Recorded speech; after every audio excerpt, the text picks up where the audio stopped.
Hi guys, sorry, I was gonna adjust that. So I'm gonna get on here real quick. It's been a tough morning. I didn't get any sleep last night. I slept on the floor because whatever this device is, it continues.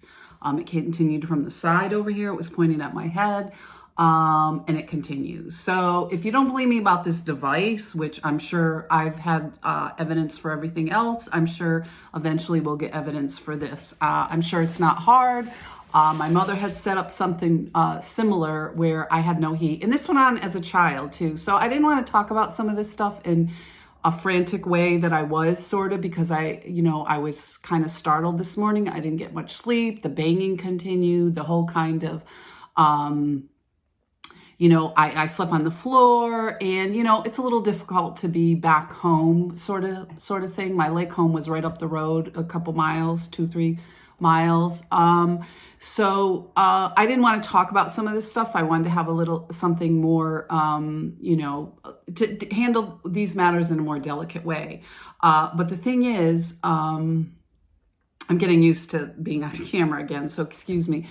But the thing is, sometimes you just have to jump in and do it. Like a lot of things, I've just thrown to the wolves and you have to sort of do this. So it's a hard subject and I apologize having to talk about this, but people get on my page and say, well, how are you helping victims? And I mean, they've always been so condemning to me, always so abusive, always so bullying. I mean, I grew up with this. There wasn't any time it was like a compliment or supportive. If somebody told me some of this stuff, the first thing you want to do is believe them, support them. Even if you don't believe them, it's nice to say, gee, I'm sorry, and I can be supportive. If you can't, don't follow the person. Don't be on their page. But this is the thing with these people. They've followed me around my whole life, to jobs, to housing, to relationships.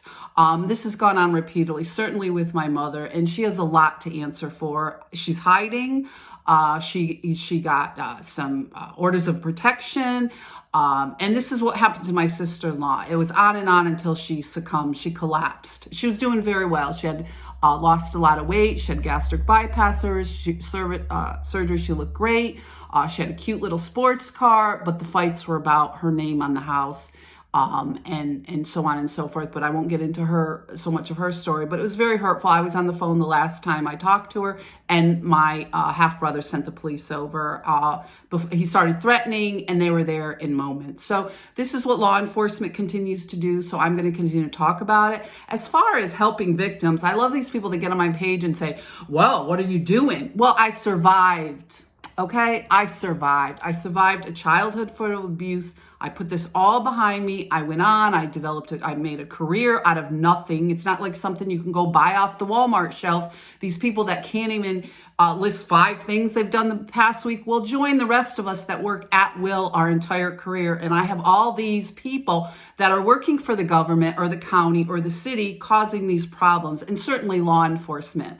I worked at will. I was successful somewhat in this area, modestly, because it's not a big art community. There's not a lot for artists. I had a graphic design business. I had a professional career, and I did that out of nothing. It was in response to all the trouble they were causing, whether at work, and we can go through that, and I will. So people that say, oh, what are you doing? Well, you know what? I survived that. I also survived a 20-year marriage that was set up based on some of these people. He was a friend of the family. He reassured me because my cousin was his best friend. Once my cousin got into heroin, he didn't have anything to do with him, which was a lie. I mean, he's known my family since I was kids. All these people do, including the police officers that are involved. They've known me and my family since I was a kid. It's a small rural community, but this is what goes on. And we need more resources, more training, more judges willing to look at this.